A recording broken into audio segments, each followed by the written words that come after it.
Good weekend to you, my Walking with Jesus friends. I presume most of us on this Walking with Jesus journey are old enough to recall some of the horrific cataclysmic events of the past several decades. Perhaps you even remember where you were when you first heard the news of the 9/11/2001 New York City Twin Towers terrorist attack, or the Christmas Eve 2004 Indian Ocean tsunami wave, which killed more than 220,000 people in 15 nations, or the January 2010 Port-au-Prince, Haiti earthquake, which killed upwards of 200,000 people, or the August 2005 Hurricane Katrina flooding of New Orleans, Louisiana, or the COVID-19 global pandemic of 2020, which killed more than 3 million people worldwide. Over the past few days, we've been looking at the biblical record of events leading up to one of the darkest times in world history, the destruction of the city of Jerusalem and the great temple of God in 586 BC by King Nebuchadnezzar and his Babylonian army. We've looked at the months leading up to this final collapse of Jerusalem through the prophetic warnings of Jeremiah living inside Jerusalem under siege and Ezekiel living in captivity in Babylon. Over and over, for decades, in fact centuries, God had sent his prophets to his people and their kings with appeals to return to God and abandon their idols and immorality. Their response had almost always been rejection of God's offers, and therefore God sent warnings through his prophets, and usually those too were rejected by Jewish kings, priests, and the people.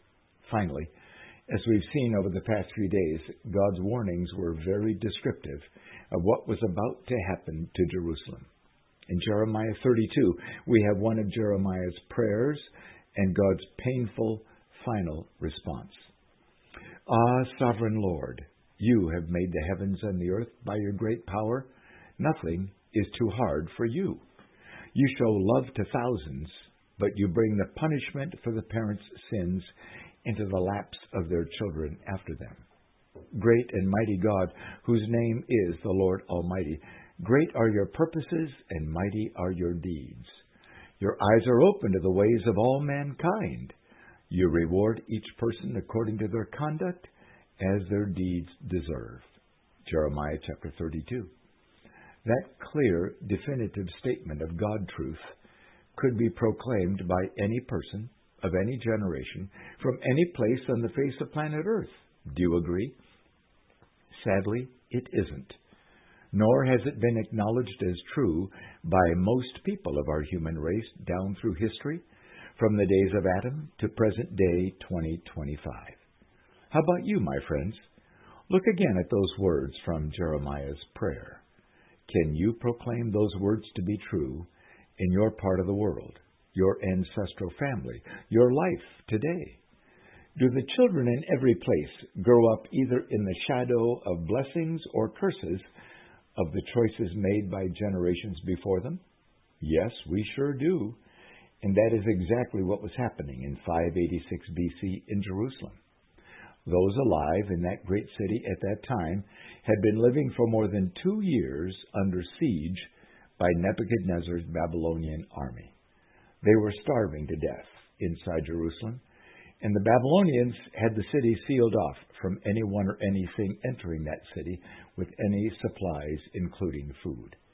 God had warned and appealed to his people, but for generations, with only rare exceptions, both leaders and people in Jerusalem had turned their backs on God.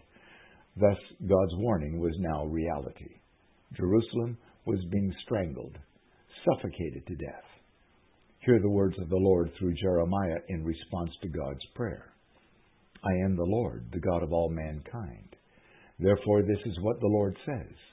I'm about to give this city into the hands of the Babylonians and to Nebuchadnezzar, king of Babylon, who will capture it. The Babylonians who are attacking this city will come in and set fire to it. They will burn it down along with the houses where my people aroused my anger by burning incense on the roofs to Baal and pouring out their drink offerings to other false gods. From the day it was built until now, this city has so aroused my anger and wrath that I must remove it from my sight. The people of Israel and Judah have provoked me by all the evil they have done. They, their kings and officials, their priests and prophets, those living in Jerusalem. Jeremiah chapter 32. Oh my, what a remarkable, clear statement of final judgment by God Himself on this great city, which David and Solomon had first built about 400 years before.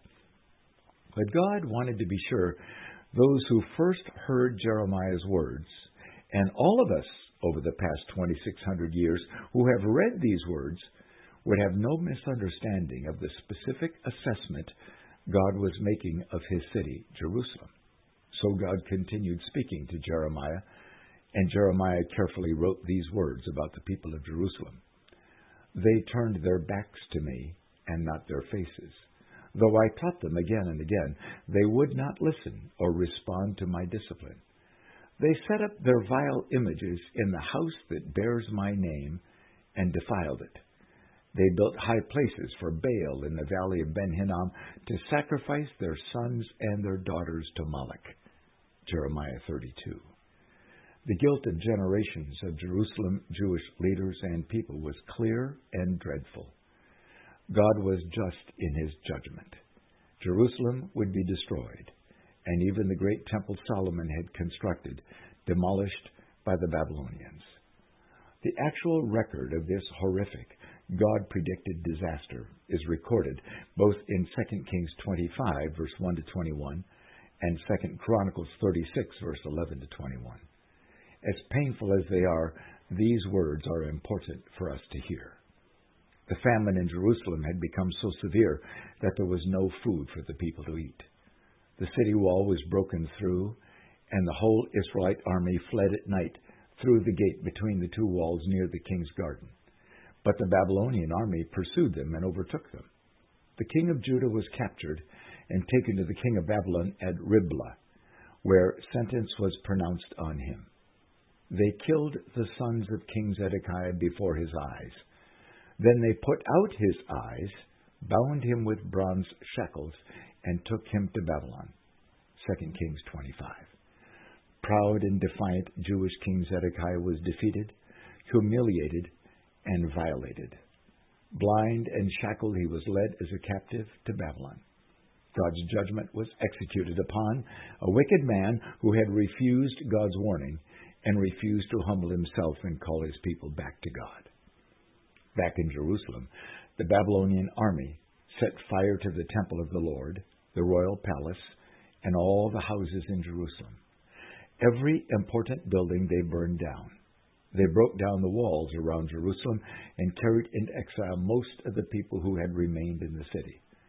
The Babylonian commander left behind some of the poorest people of the land to work the vineyards and the fields. 2 Kings 25. It should not be difficult for us to envision the total devastation of this once great city of Jerusalem. Sadly, that total devastation included the spectacular temple of God constructed by King Solomon so many years before. I urge you to read carefully the next verses of 2 Kings 25 and the detailed efforts the Babylonian army made to destroy both that glorious temple and haul off to Babylon anything of value, in particular, all the golden objects inside the temple used in worship of holy God. If they had not already been taken by previous invasions of Jerusalem, now, in 586 BC, the golden lampstands, the table of showbread, the altar of incense, the Ark of the Covenant, and all the golden censers and other articles used by the priests were carted off to Babylon, where most of it was placed inside the temples of the Babylonian false gods. The author of 2 Kings records this concluding statement. So Judah went into captivity away from her land. 2 Kings 25, verse 21. As we close today, I urge you to imagine yourself sitting on the Mount of Olives to the immediate east of Jerusalem. You can recognize the famous photograph of modern-day Jerusalem from that vantage point. Can you even imagine watching all this destruction described in 2 Kings 25 and 2 Chronicles 36? Can you envision watching the smoke billowing up from every part of the city, the massive piles of rubble everywhere, as the last of the Babylonian army marches out the last of the Israelites in shackles, leading them away from demolished Jerusalem into captivity in Babylon? This was no accident, no horrific natural disaster. This was the long-awaited judgment of God upon a place He loved and a people He loved, but a rebellious, unresponsive, unrepentant people who totally rejected God, and His love reached to them. It's a picture, my friends, of what the eventual ultimate judgment of God will be upon our earth and the human race which has rejected Him for millennia. This weekend we need to ponder this harsh reality, and on Monday we'll look at God's amazing love and hope poured out to His people after judgment. For today, don't rush away from the smoldering ruins until you understand the why of God's fair justice, His holiness, His goodness, and His desperate desire for humanity to live in sin-forgiven relationship with Him. And here's a worship song to help us consider these important realities.